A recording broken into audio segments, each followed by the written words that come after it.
Ma sœur était la visionnaire, moi juste celle qui travaille.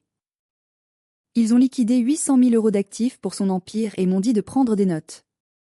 3 ans plus tard, le FBI a surgi au repas de famille.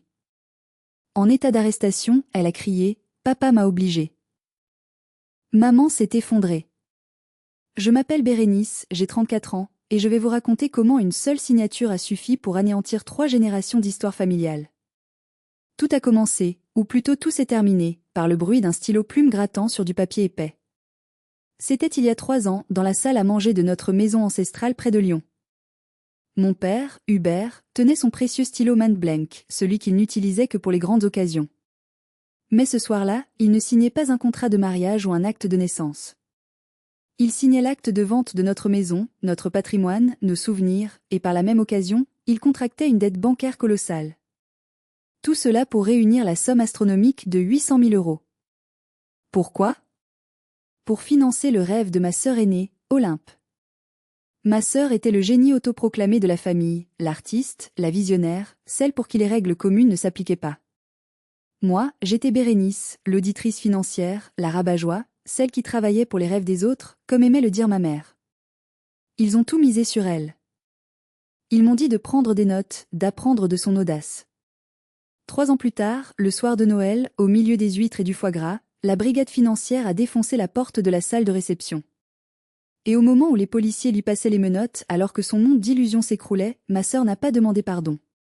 Elle a hurlé une phrase qui hante encore mes nuits, c'était l'idée de papa. C'est lui qui m'a obligée. Ma mère s'est effondrée sur le carrelage, et mon père est mort de l'intérieur à cet instant précis. Avant de vous plonger dans les détails sordides de cette trahison familiale et de vous raconter comment j'ai survécu à ce naufrage, je vous invite à vous abonner à la chaîne si ce n'est pas déjà fait.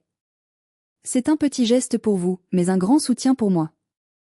Dites-moi aussi dans les commentaires depuis quelle ville ou quel pays vous écoutez cette histoire, et quelle heure il est chez vous actuellement. J'adore lire vos messages, cela me rappelle que je ne suis pas seule. Revenons à ce fameux soir de la signature. L'atmosphère dans la pièce était étouffante. Les murs lambrissés de bois sombre, qui avaient vu passer tant de dîners de famille, semblaient se resserrer sur nous. Ma mère, Chantal, avait préparé sa spécialité, une blanquette de veau à l'ancienne, mais l'odeur de la sauce crémeuse me donnait la nausée. Personne ne touchait à son assiette.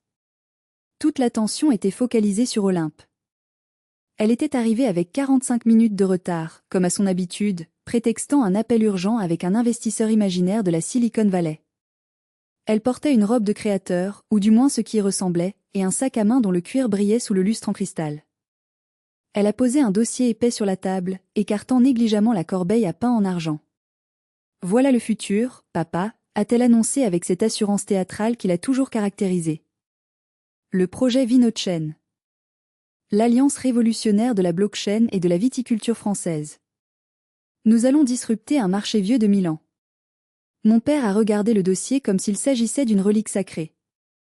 Ses yeux brillaient d'une fierté aveugle, presque désespérée. Il avait 68 ans, il était à la retraite depuis peu, et je crois qu'il était terrifié à l'idée de devenir inutile. Le projet d'Olympe était sa chance de revenir dans la lumière, d'être le père de la prochaine licorne française. Il a dévissé le capuchon de son Mat Blank. J'ai vu sa main trembler légèrement, pas de peur, mais d'excitation fébrile. « Hubert, tu es certain de vouloir faire ça maintenant ?» a murmuré ma mère, une seconde d'hésitation passant dans son regard. « C'est la maison de tes parents. » Bien sûr qu'il est certain, Chantal. A coupé Olympe, sa voix montant d'un octave. Tu veux rester une petite bourgeoise de province toute ta vie, ou tu veux faire partie de l'histoire ? Cette maison est un poids mort. VinoChain, c'est de l'or liquide. Je ne pouvais plus me taire. Mon estomac se nouait de plus en plus fort. Je travaille dans la finance. Je passe mes journées à traquer la fraude, à analyser des bilans, à vérifier la solidité des entreprises. Ce que je voyais sur la table n'était pas un business plan, c'était une blague. Papa, s'il te plaît, attends, ai-je dit, ma voix essayant de rester calme malgré les battements furieux de mon cœur. Est-ce que je peux au moins jeter un œil aux chiffres avant que tu ne signes ? C'est 800 000 euros. C'est tout ce que vous avez. C'est votre sécurité, votre retraite, votre toit. Olympe a levé les yeux au ciel, un geste qu'elle maîtrisait à la perfection depuis l'adolescence. Oh, voilà l'auditrice qui se réveille. Bérénice, ne commence pas avec tes questions ennuyeuses. Tu n'as jamais eu de vision.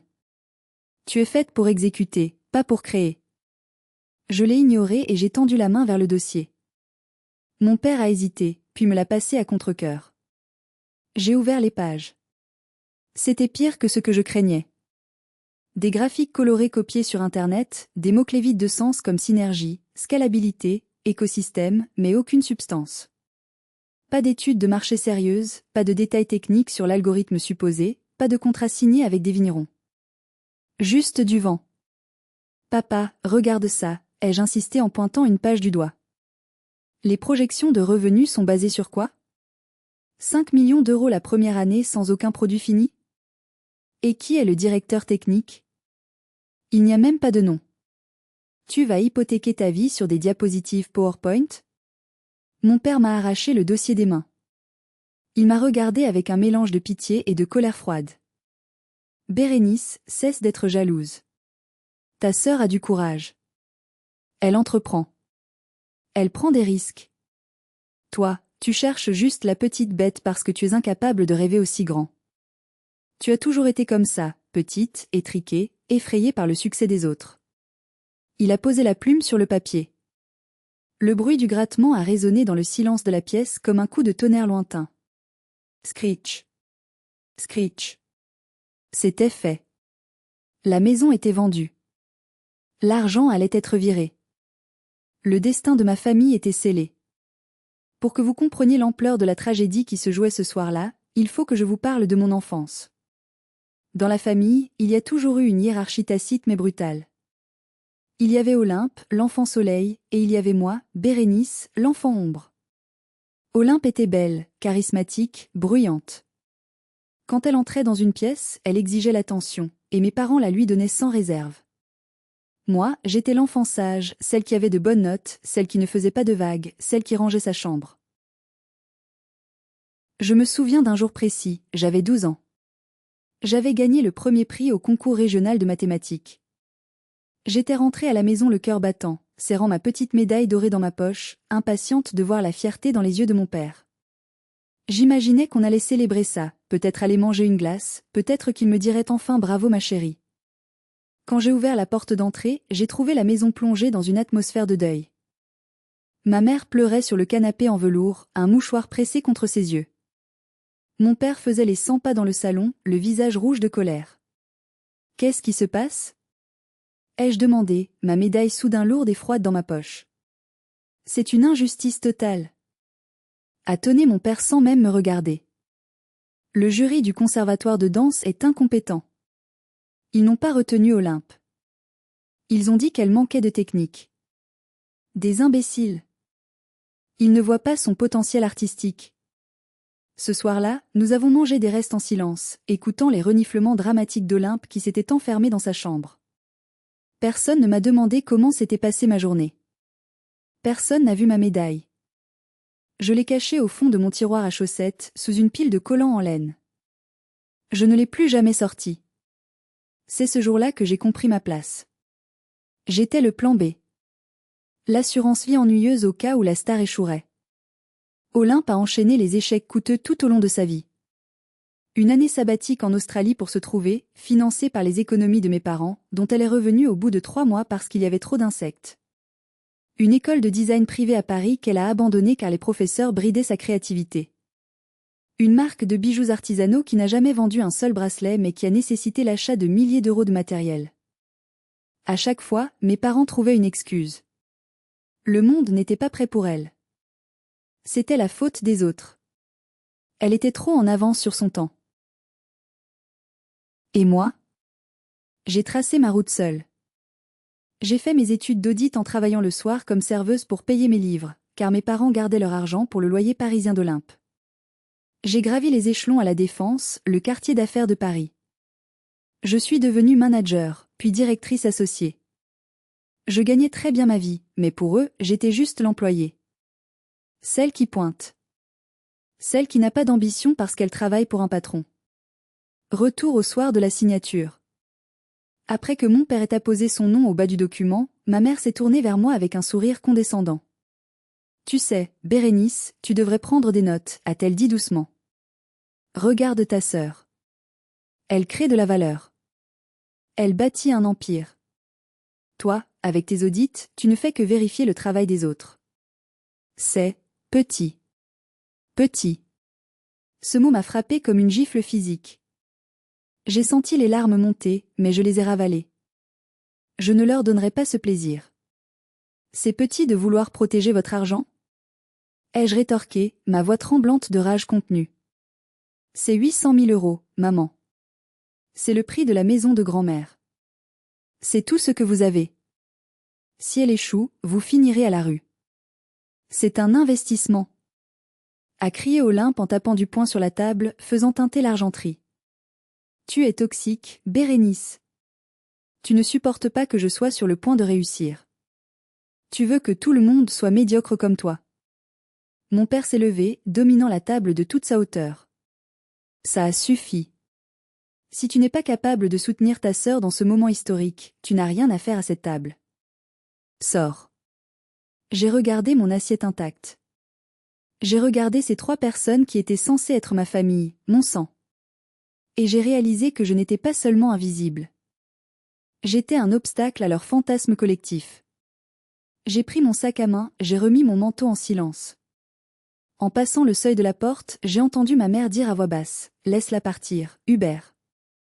Elle reviendra quand elle aura compris qu'on ne tourne pas le dos à la réussite. » Je ne savais pas alors que je ne remettrais plus les pieds dans cette maison avant qu'elle ne soit vendue et transformée en appartement par des promoteurs immobiliers. Mais j'avais un secret. Un secret qu'ils ignoraient tous et qui allait être ma seule bouée de sauvetage dans la tempête à venir. Il y avait une seule personne dans cette famille qui voyait clair, une seule personne qui m'avait aimé pour ce que j'étais et non pour ce que je pouvais représenter. C'était mon oncle Rémi, le frère cadet de mon père. Rémi était le mouton noir officiel de la famille avant que je ne prenne le titre. Il avait refusé de suivre la voie royale de la haute fonction publique pour devenir ébéniste. Mon père le méprisait ouvertement, le traitant de travailleur manuel avec un dégoût aristocratique mal placé. Mais Rémi était le seul qui me demandait mes bulletins scolaires avec un intérêt sincère. Il est mort d'une crise cardiaque foudroyante 3 ans avant ce fameux dîner. Lors de la lecture du testament, mon père s'attendait à récupérer les terres familiales, persuadé que c'était son droit d'aînesse. Mais Rémi avait tout vendu pour voyager, sauf une chose. Une ruine. Un vieux mas en pierre, perdu au fin fond de l'Ardèche, accessible uniquement par un chemin de terre chaotique. Je lègue ma propriété de Saint-Montan à ma nièce Bérénice, avait lu le notaire d'une voix monocorde. Parce qu'elle est la seule capable de voir la beauté là où les autres ne voient que des pierres. Et parce qu'elle aura besoin d'un endroit où se réfugier quand le ciel lui tombera sur la tête. Mon père avait ri, un rire gras et méchant. Ce tas de cailloux? Bon courage pour payer la taxe foncière, ma pauvre fille. C'est un cadeau empoisonné. Mes parents s'en fichaient éperdument. Pour eux, ce mas valait 0. Ils n'ont même pas cherché à contester le testament. Mais ils ne savaient pas ce que ce lieu représentait pour moi. Chaque week-end, pendant que mes parents pensaient que je pleurais seule dans mon petit appartement parisien, je prenais ma voiture et je descendais en Ardèche. J'ai appris à gâcher du plâtre à mes propres dépens. J'ai appris à poncer des poutres en chêne centenaire jusqu'à ce que mes mains saignent. J'ai appris à planter de la lavande et du romarin dans une terre aride. Ce tas de cailloux est devenu mon sanctuaire. Loin des chiffres, loin des reproches, loin de l'ombre écrasante d'Olympe. C'est là-bas que j'ai rencontré Julien, un architecte local qui m'a aidé pour la rénovation de la toiture. Il ne savait rien de ma famille dysfonctionnelle, de mon travail prestigieux à Paris ou de mes névroses. Il m'aimait pour la femme qui avait de la poussière de pierre dans les cheveux et des ampoules aux mains. Ce secret, je l'ai gardé jalousement. Je n'ai jamais posté de photos sur Facebook. Je n'en ai jamais parlé au dîner de famille. C'était à moi. Uniquement à moi. La nuit après le dîner de la signature, je n'ai pas pu dormir. Je me tournais et me retournais dans mes draps, hanté par l'image de la main de mon père signant cet acte de vente. Je savais qu'il faisait une erreur monumentale. Mon instinct d'auditrice hurlait à la mort. Je ne pouvais pas simplement les laisser sauter de la falaise sans essayer une dernière fois de les retenir, même s'ils m'avaient chassé. J'ai passé la nuit blanche à faire ce que je faisais de mieux, des recherches. J'ai creusé. J'ai utilisé mes accès professionnels pour vérifier les antécédents de la société qu'Olympe prétendait avoir créée. Ce que j'ai trouvé m'a glacé le sang. Il n'y avait rien. Absolument rien. Pas de dépôt de brevet à l'INPI. Pas d'enregistrement au registre du commerce et des sociétés pour Vinochen. Les photos de son équipe sur la présentation? Des images achetées sur une banque d'images en ligne pour quelques euros. Le prétendu directeur technique, un génie du MIT?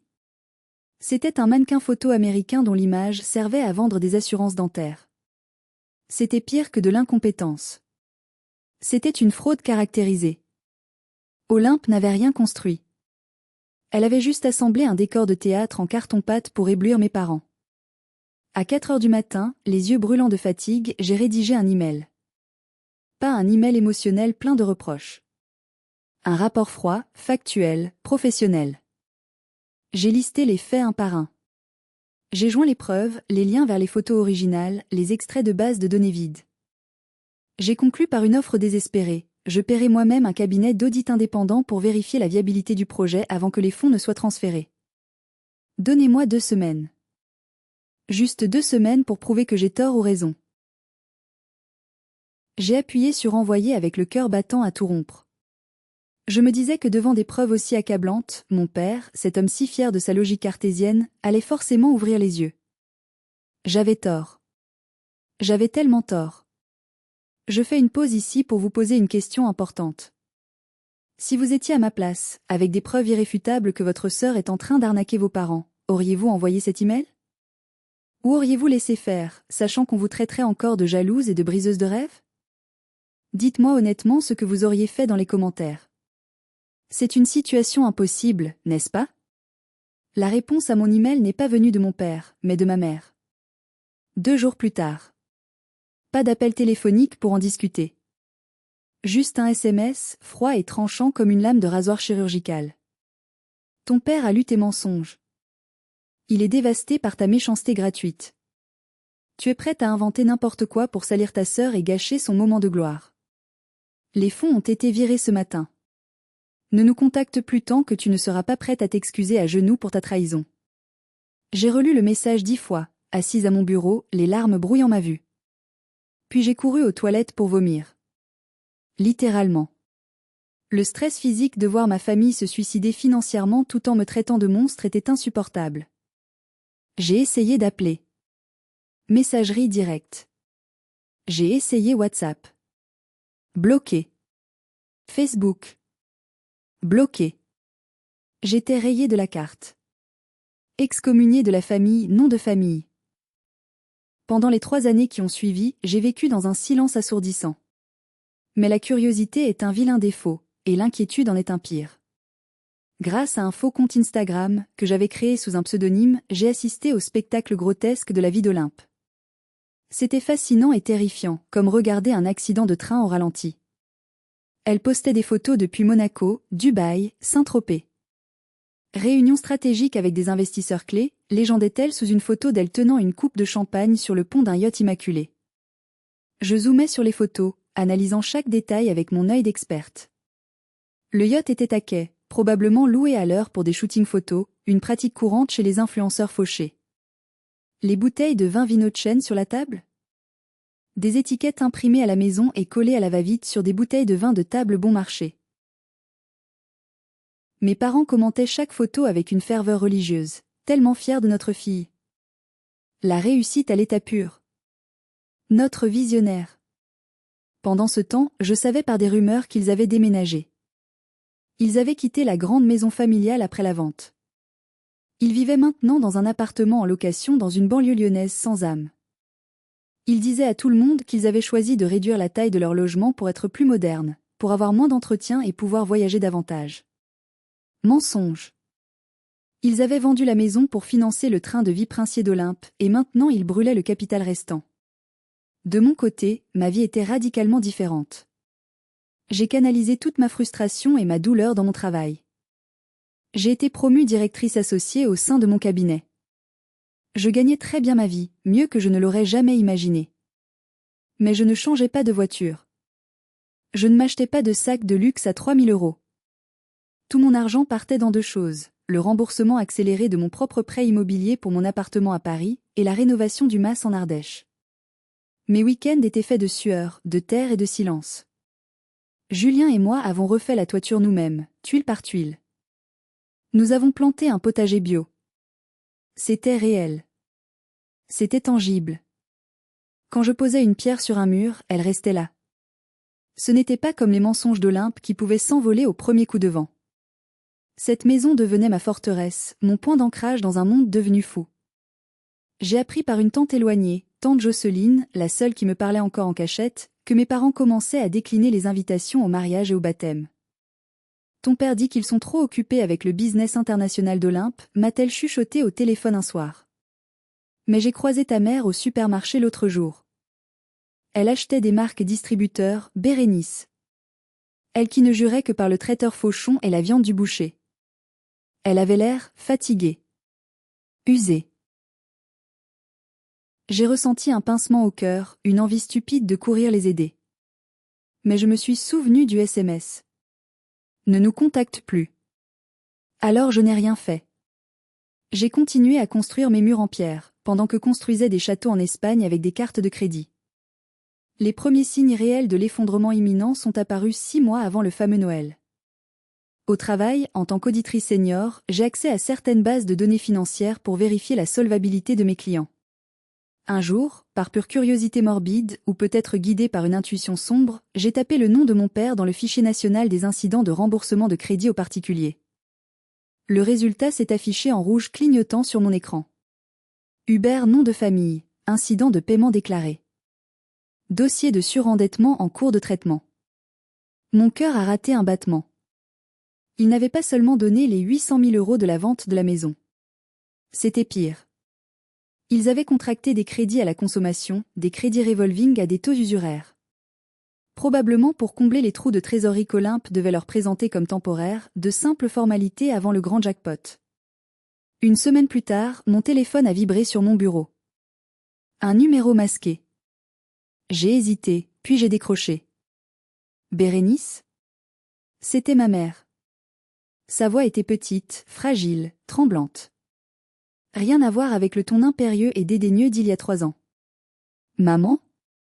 Est-ce que tout va bien ? Ai-je demandé, sentant ma gorge se serrer. Il y a eu un long silence, seulement troublé par sa respiration difficile. Puis elle a repris, essayant de masquer son angoisse. Ta sœur. Le projet est formidable, tu sais. Ça va exploser. On est à ça du but. Vraiment tout près. Je n'ai rien dit. Je savais ce qui allait suivre. Je connaissais la mélodie. On a juste un petit souci de liquidité momentanée. Les banques sont silentes avec les virements internationaux, tu sais comment c'est. Olympe a besoin de 10 000 € pour débloquer une cargaison de matériel technologique à la douane. Juste pour 48 heures. Elle te rendra 15 000. C'est garanti. J'ai fermé les yeux, une douleur sourde pulsant dans mes tempes. Ils étaient en train de se noyer, l'eau montait, et au lieu de nager vers le rivage, ils me demandaient de sauter avec eux avec une pierre attachée au pied. Maman, je t'ai prévenue il y a 3 ans, ai-je dit doucement mais fermement. Je ne mettrai pas un centime dans vie notre chaîne. Pas un seul euro. C'est une coquille vide. Le ton de ma mère a changé instantanément. La fragilité a disparu, remplacée par la colère défensive, le venin de l'habitude. Tu es toujours aussi égoïste. On te tend la main pour participer au succès, on t'offre une chance de te racheter, et tu nous craches dessus. Tu le regretteras quand Olympe sera en couverture de Forbes. Tu ne seras plus rien pour nous. Elle a raccroché brutalement. J'ai regardé mon téléphone, mes mains tremblant incontrôlablement. Ils étaient en chute libre. Et ils n'avaient même pas de parachute. Je me suis demandé un instant si je devais aller les voir, forcer leurs portes, les secouer, leur hurler la vérité en face. Mais à quoi bon ? Ils étaient sous emprise totale. Olympe était leur drogue, leur espoir, leur identité. Me croire, c'était admettre qu'ils avaient détruit leur vie, leur maison, leur réputation pour rien. C'était psychologiquement impossible pour eux. L'effondrement de leurs croyances serait plus douloureux que la faillite elle-même. Alors j'ai attendu. Je savais que la fin était proche. Les pyramides de Ponzi, même familiales, finissent toujours par s'écrouler sous leur propre poids. Je ne savais juste pas que l'effondrement serait aussi spectaculaire, aussi public et aussi dévastateur. Novembre est arrivé, gris, pluvieux et mélancolique. J'ai reçu une lettre dans ma boîte aux lettres parisiennes. Une vraie lettre, papier vélin épais, avec l'écriture manuscrite et anguleuse de mon père sur l'enveloppe. Bérénice, nous organisons un grand dîner de Noël au restaurant Le Grand Cèdre à Lyon. Olympe va faire une annonce majeure concernant l'entrée en bourse de la société. Nous voulons réunir toute la famille pour cette consécration. Le passé est le passé. Il est temps que tu reviennes au bercail et que tu cesses tes bouderies. Nous avons réservé une suite pour toi. Ton père. J'ai lu la lettre à Julien, assise devant la cheminée de notre mas en Ardèche, le feu crépitant doucement. N'y va pas, m'a-t-il dit en me servant un verre de vin rouge, du vrai celui-là. C'est un piège, Bérénice. Ils veulent de l'argent, ou une caution solidaire, ou juste une audience pour leur théâtre. Ils vont encore te faire du mal. Je sais, ai-je répondu en regardant les flammes danser. Mais je dois y aller. Pourquoi? Pour te faire insulter encore? Pour qu'ils te traitent de raté? Non. Pour voir la fin. Pour être sûr que je ne suis pas folle. Et, pour leur dire adieu proprement.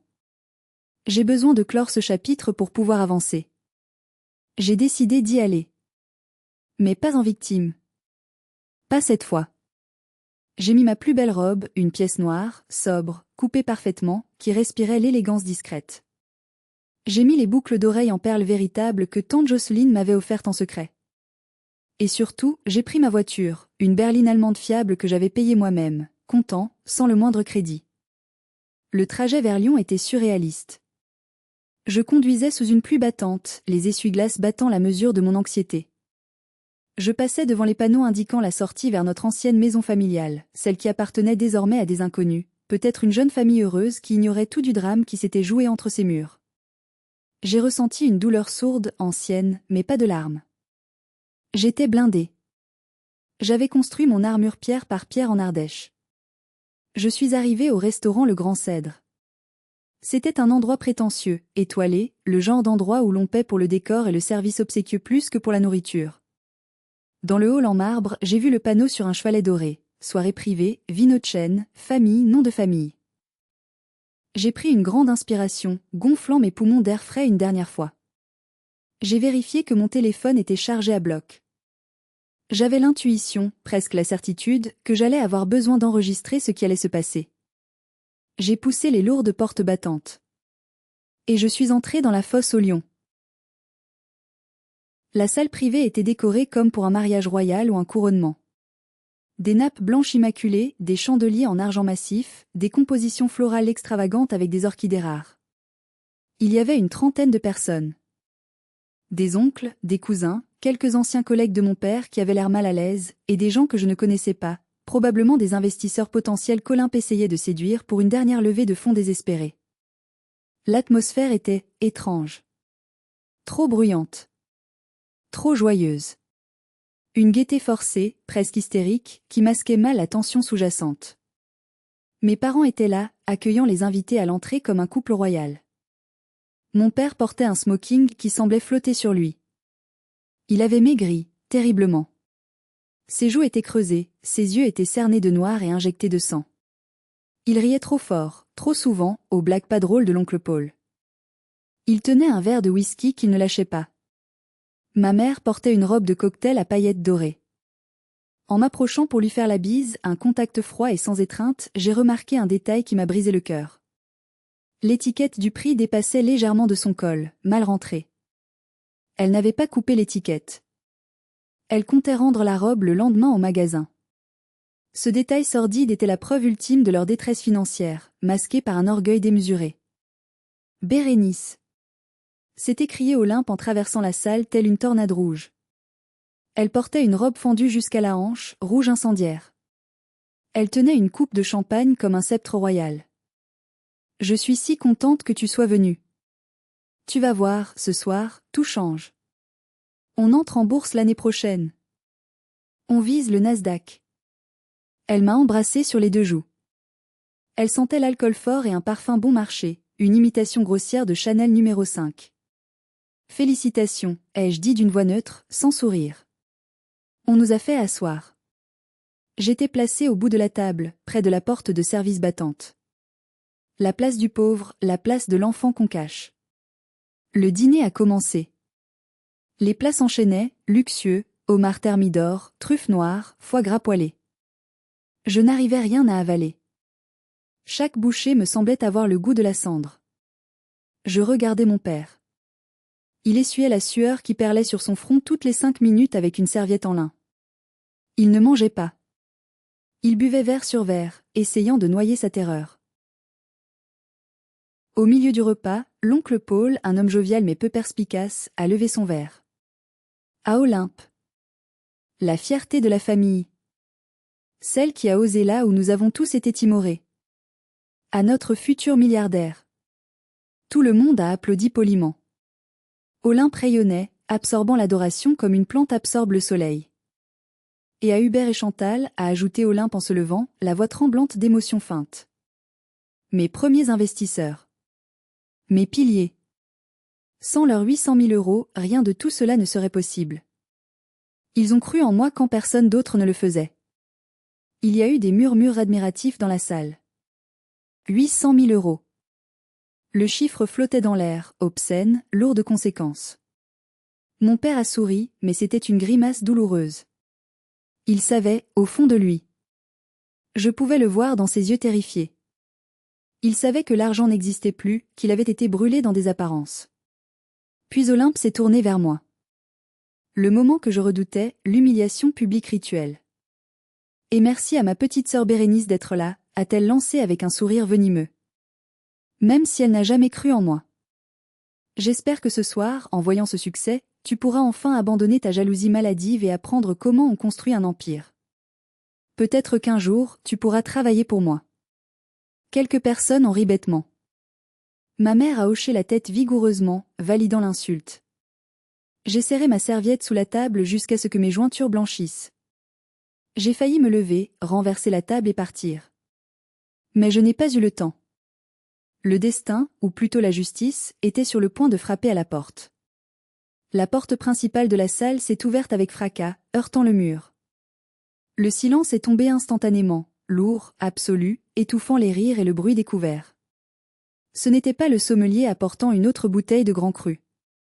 Ce n'était pas le dessert. C'était 6 personnes. 4 en uniforme de police nationale, 2 en civil avec des brassards orange fluopolice autour du bras. L'homme en tête, un grand brun au visage fermé et impénétrable, a balayé la salle du regard comme un prédateur cherchant sa proie. Personne ne bouge. A-t-il ordonné d'une voix calme mais autoritaire qui a glacé le sang de tout le monde. Police judiciaire. Il s'est dirigé droit vers la table d'honneur. Droit vers la robe rouge. Olympe a lâché sa coupe de champagne. Elle s'est brisée sur le carrelage, le son cristallin résonnant comme un coup de feu dans le silence de mort. Olympe, nom de famille ? A demandé l'homme en s'arrêtant devant elle. Oui, c'est moi, a-t-elle balbutié, sa voix de PDG remplacée par celle d'une petite fille prise en faute. Je suis le lieutenant Lenoir de la brigade financière. Vous êtes en état d'arrestation pour escroquerie en bande organisée, abus de confiance, faux et usage de faux, et blanchiment d'argent. Un cri a traversé la salle. C'était tante Jocelyne qui portait la main à sa bouche. Ma mère s'est levée, vacillante, s'accrochant à la nappe. C'est une erreur. C'est impossible. Ma fille est une femme d'affaires respectée. Vous ne savez pas à qui vous parlez. Appelez notre avocat. Asseyez-vous, madame, a ordonné un agent sèchement. Le lieutenant a sorti les menottes. Le métal froid a brillé sous les lustres en cristal. Olympe a reculé, renversant sa chaise dorée. Non. Vous ne pouvez pas. Je vais entrer en bourse.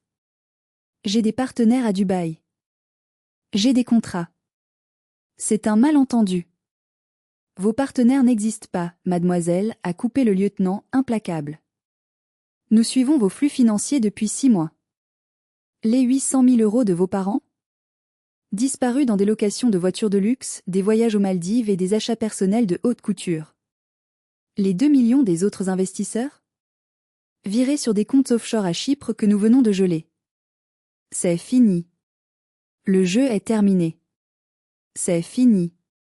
Ces mots ont semblé frapper Olympe physiquement. Son visage s'est décomposé, le maquillage soigné commençant à couler. Le masque de l'enfant prodige est tombé, révélant quelque chose de laid, de pathétique et de terrifié. Les policiers l'ont saisi par les bras pour lui passer les menottes. Et c'est là que c'est arrivé. Le moment qui allait hanter mon père pour le reste de ses jours, le moment où la trahison ultime a été consommée. Olympe s'est débattue comme une bête sauvage. Elle cherchait une issue, un moyen de se sauver. Elle a regardé sa mère, qui pleurait toutes les larmes de son corps. Puis elle a regardé mon père, qui était pétrifié, blanc comme un linge, incapable de bouger. Au lieu de le protéger, au lieu d'assumer ses actes, elle a cherché un bouc émissaire. Elle a choisi la personne qui l'avait le plus aimé, le plus soutenu. C'est pas moi. A-t-elle hurlé, la salive aux lèvres, les yeux exorbités. C'est lui. Elle a pointé son doigt manucuré vers mon père, tremblant de tout son corps. C'est papa. C'est son idée. Il m'a dit de gonfler les chiffres pour avoir le prêt bancaire. Il a signé les faux bilans. Il m'a dit que c'était du marketing créatif.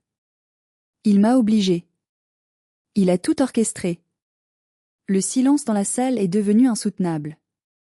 30 paires d'yeux se sont tournés vers Hubert, l'ancien haut fonctionnaire intègre, le patriarche respecté, l'homme qui avait tout sacrifié. Mon père a ouvert la bouche pour protester, mais aucun son est sorti. Il a porté la main à sa poitrine, comme s'il venait de recevoir une balle en plein cœur. Hubert? A chuchoté ma mère, horrifiée, regardant son mari comme si elle voyait un étranger. Qu'est-ce qu'elle raconte? Le lieutenant Lenoir s'est tourné vers mon père, son visage ne montrant aucune émotion. Monsieur Hubert, nom de famille? Nous avons effectivement votre signature sur plusieurs documents falsifiés transmis aux banques. Je vais vous demander de nous suivre également pour les besoins de l'enquête. Vous êtes placé en garde à vue. Non, a gémi ma mère. Ses yeux se sont révulsés. Elle s'est effondrée lourdement sur le sol, entraînant la nappe, les verres et la vaisselle dans sa chute fracassante. Le chaos a éclaté. Les gens criaient. Oncle Paul essayait de ranimer ma mère. Olympe hurlait des insanités en étant traîné vers la sortie par 2 agents. Mon père, voûté, brisé, les larmes coulant silencieusement sur ses joues, se laissait emmener sans opposer de résistance, les menottes au poignet. Je suis restée assise. Immobile au milieu de la tempête. Je regardais la scène comme on regarde un film catastrophe. Je ne ressentais aucune joie, aucune vindicte. Juste un vide immense. Le lieutenant Lenoir a croisé mon regard avant de sortir. Il a vu que je n'étais pas surprise. Il a vu le calme étrange dans mes yeux. Il a incliné légèrement la tête, un signe de reconnaissance muet entre professionnels. J'avais essayé de les prévenir. J'avais tout fait. Maintenant, il ne restait plus que les ruines fumantes d'une famille. La nuit s'est terminée non pas dans un lit douillet, mais sur les bancs en plastique durs et inconfortables du commissariat central de Lyon. J'ai suivi l'ambulance de ma mère jusqu'aux urgences pour m'assurer qu'elle n'était pas en danger de mort, puis je suis venue ici. Pas pour Olympe. Pour mon père. Malgré tout, voir un homme de 68 ans en garde à vue, traité comme un criminel, m'était insupportable. L'avocat commis d'office est sorti d'un bureau vers 3 heures du matin. Il avait l'air épuisé, sa cravate dénouée. Je me suis levée, mes jambes engourdies. Je suis sa fille. Bérénice. Il m'a regardée avec compassion. Votre père va être relâché sous contrôle judiciaire, mademoiselle. Son état de santé est préoccupant et, disons que les premiers éléments montrent qu'il était davantage manipulé qu'instigateur. Mais sa signature est partout. Sur les demandes de prêt, sur les faux bilans. Juridiquement, il est complice. Et ma sœur? Ai-je demandé. Détention provisoire. Le juge ne prendra aucun risque. Les sommes détournées sont trop importantes. Il y a un risque de fuite avérée. Elle dort en prison ce soir. Il a hésité, a passé une main dans ses cheveux, puis a ajouté à voix basse, « Votre père est ruiné, mademoiselle. » Totalement. Ils ont tout hypothéqué. Même sa pension de retraite va être saisie en grande partie pour rembourser les créanciers prioritaires. Il ne lui restera que le minimum vital. Je le savais, mais l'entendre dire par un officiel rendait la chose réelle, inéluctable. Mon père est sorti 1 heure plus tard. Sans lacets à ses chaussures, sans cravate, sa chemise froissée. Il avait l'air d'avoir vieilli de 10 ans en une nuit. Il a levé les yeux vers moi. J'ai cherché une trace d'excuse, de regret, de prise de conscience. Elle a paniqué, a-t-il murmuré, la voix rauque et brisée. Olympe, elle ne pensait pas ce qu'elle a dit. Elle est fragile. Elle a eu peur. J'ai reculé d'un pas, stupéfaite par la puissance de son déni. Même après qu'elle ait jeté en pâture à la police, même après qu'elle ait accusé pour sauver sa propre peau, il la défendait encore. L'emprise était totale. Elle t'a accusé d'être le cerveau de l'arnaque, papa. Ai-je crié presque. Elle voulait t'envoyer en prison à sa place pour continuer sa vie de luxe. Réveille-toi. Elle est jeune. On doit l'aider. On doit trouver un meilleur avocat. Celui-là est un incompétent. J'ai senti une colère froide monter en moi. Ce n'était plus de la tristesse. C'était du dégoût. Avec quel argent, papa? Tu n'as plus rien. Tu as vendu la maison. Tu as vendu ton honneur. Tu es à la rue. Il m'a regardé, et pour la première fois, j'ai vu une lueur de calcul dans ses yeux, une lueur que je ne lui connaissais pas. Toi, tu as de l'argent, Bérénice. Tu es associée maintenant, tu gagnes bien ta vie. Et, il y a le mas de ton oncle Rémi. J'ai cru avoir mal entendu. Le monde a vacillé autour de moi. Quoi? Le terrain en Ardèche. J'ai vérifié sur Internet. Les prix ont monté dans la région avec le tourisme. C'est une belle propriété maintenant que tu l'as rénovée. Si on vend maintenant, vite, on peut payer la caution d'Olympe et prendre un grand avocat pénaliste, maître Dupond-Moretti peut-être. On peut la sauver.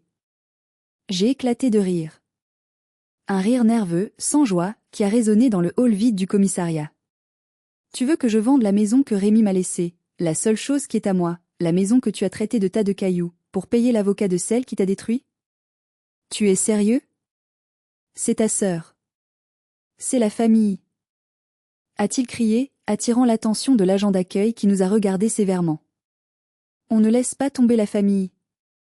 J'ai secoué la tête lentement, sentant les larmes couler enfin. Non, papa. La famille, c'était autour de cette table ce soir. Et vous m'avez traitée comme une étrangère, une ennemie, pendant 3 ans. Olympe a fait ses choix. Elle a choisi de voler, de mentir. Toi aussi, tu as fait tes choix. Tu as choisi de l'aimer elle et de m'ignorer moi. Je me suis retournée pour partir. Où tu vas? A-t-il appelé, la panique perçant dans sa voix. Tu ne peux pas me laisser ici. Ma voiture est saisie. Je n'ai nulle part où aller. Appelle un taxi. Ah non, c'est vrai, tu n'as plus de carte bleue, elle est bloquée. Prends le bus. Débrouille-toi. Comme je me débrouille seule depuis mes 12 ans. Je suis sortie dans la nuit glaciale. J'ai pleuré dans ma voiture pendant 10 minutes, le front posé sur le volant. Pas pour eux. Pour la petite fille en moi qui espérait encore, jusqu'à cette seconde précise, que son père l'aimerait assez pour ne pas la sacrifier sur l'autel de sa sœur. Cet espoir venait de mourir. Le lendemain, ma mère est sortie de l'hôpital. Elle m'a appelée. Elle voulait me voir. Au café de la gare, a-t-elle dit. S'il te plaît. J'y suis allée. C'était la dernière étape. Le point final de cette tragédie. Je devais mettre les choses au clair une bonne fois pour toutes. Ma mère était assise dans un coin sombre du café. Elle avait l'air d'avoir vieilli de 20 ans en une nuit. Ses mains tremblaient autour de sa tasse de thé. Elle portait un vieux manteau que je ne lui avais pas vu depuis des années. Bérénice, a-t-elle commencé, les yeux pleins de larmes. C'est un cauchemar. Dis-moi que je vais me réveiller. Dis-moi que c'est une erreur. C'est la réalité, maman. Olympe a avoué ce matin. Elle a tout avoué pour essayer de réduire sa peine. Elle a pris ma main. Sa paume était moite et froide. Ton père m'a dit, pour le mas. Bérénice, tu ne peux pas nous laisser tomber. On va être à la rue. Les huissiers viennent lundi pour l'appartement. Ils vont tout prendre. J'ai retiré ma main doucement mais fermement. Je t'ai envoyé un email il y a 3 ans, maman. Tu te souviens? Tu m'as dit que j'étais jalouse. Tu m'as dit de ne plus vous contacter tant que je ne m'excuserais pas. J'étais aveuglée. A-t-elle sangloté? Elle nous a menti à tous. Elle nous a manipulés. Non. Elle vous a menti, c'est vrai. Mais vous vouliez la croire. Parce que sa réussite flattait votre ego. Parce que dire ma fille est PDG, c'était mieux que dire ma fille est auditrice. Vous avez parié sur le mauvais cheval, maman. Et vous avez misé ma part d'héritage avec la vôtre. Vous avez joué, et vous avez perdu. Son visage s'est durci soudainement. La tristesse a laissé place à la haine. Tu es cruel. Tu jubiles, hein? Tu es contente de nous voir à terre. Tu as enfin ta vengeance. Je ne jubile pas. Je suis triste. Profondément triste que vous ayez tout perdu pour une illusion. Mais je ne serai pas votre roue de secours. Je ne serai pas votre plan de sauvetage. J'ai posé un billet de 20 € sur la table pour payer les consommations. Le mas en Ardèche n'est pas à vendre. C'est ma maison. C'est là que je vis maintenant. Tu vis là-bas? Elle a semblé surprise, comme si elle découvrait que j'avais une vie en dehors d'eux. Oui. Avec Julien.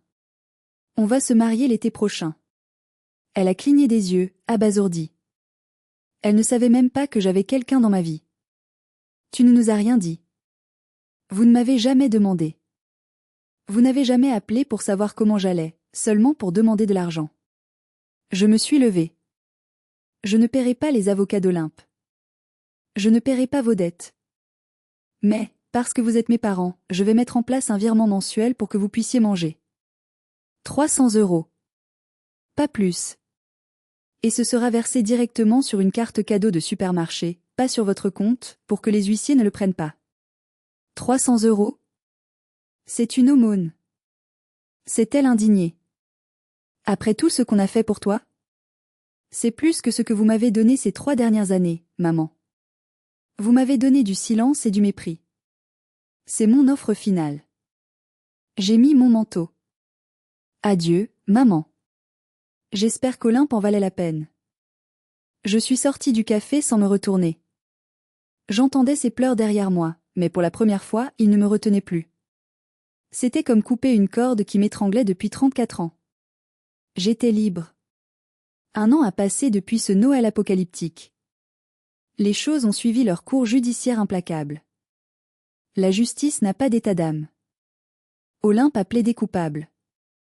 Son avocat, un commis d'office car je n'ai rien payé, n'a pas pu faire grand-chose face aux preuves accablantes et aux témoignages des investisseurs floués. Elle a pris 4 ans de prison ferme dont 18 mois avec sursis. Elle est actuellement incarcérée à la maison d'arrêt de Lyon-Corbat. Je ne suis jamais allée la voir au parloir, malgré ses nombreuses lettres pleurnichardes. Mon père a évité la prison de justesse grâce à son âge et son casier judiciaire vierge, mais il a été condamné pour complicité de faux et usage de faux. Il est interdit de gérer toute entreprise et interdit bancaire pour 10 ans.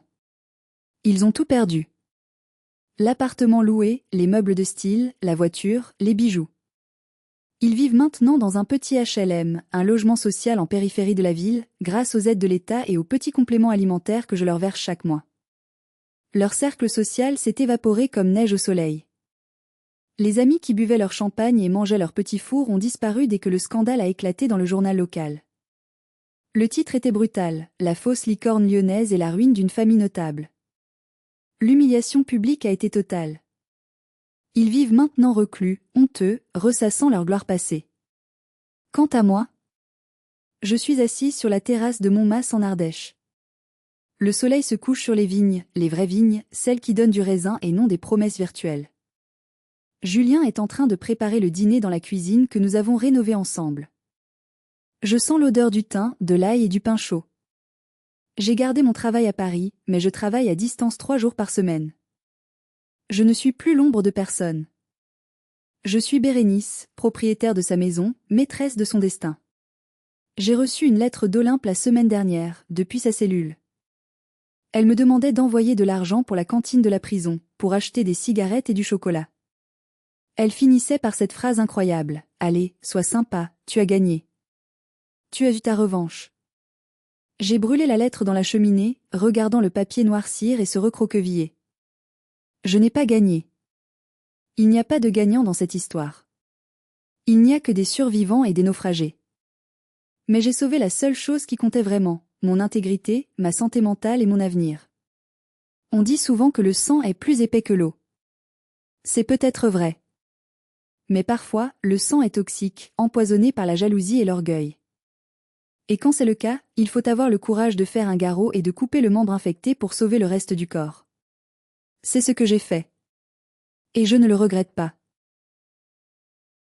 J'ai fait mon choix. Je suis devenue l'orpheline volontaire de parents vivants. Et vous? Pensez-vous que j'étais trop dure? Est-ce que j'aurais dû vendre la maison de l'oncle Rémi pour sauver mon père de la ruine, même après tout ce qu'il a fait? C'est une question qui me hante parfois la nuit quand le vent souffle dans les volets. J'aimerais vraiment avoir votre avis sincère dans les commentaires. Si cette histoire vous a touché, si vous avez vous aussi été le mouton noir ou l'enfant invisible de votre famille, mettez un pouce bleu sur cette vidéo. Ça aide énormément la chaîne et ça montre qu'on n'est pas seul. Abonnez-vous pour ne pas rater la prochaine histoire. Prenez soin de vous, et surtout, protégez votre paix intérieure, quel qu'en soit le prix. À bientôt.